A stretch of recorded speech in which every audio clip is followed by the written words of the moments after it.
Unlock your visual storytelling potential with the Canon EOS 200D. First, let's power on your camera.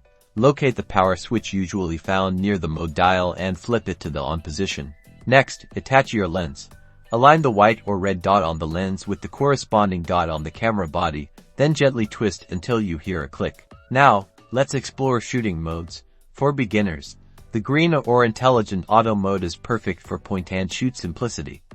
As you get comfortable, try P for program auto, giving you more control over some settings while the camera handles others.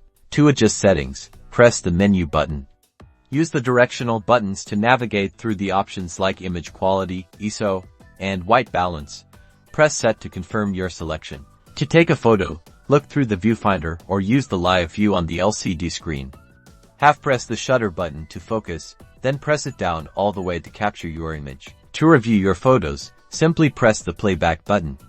Use the zoom buttons to inspect your images more closely, or the scroll wheel to browse through them. And that's it. With these fundamental steps, you're ready to start taking incredible pictures with your Canon EOS 200D.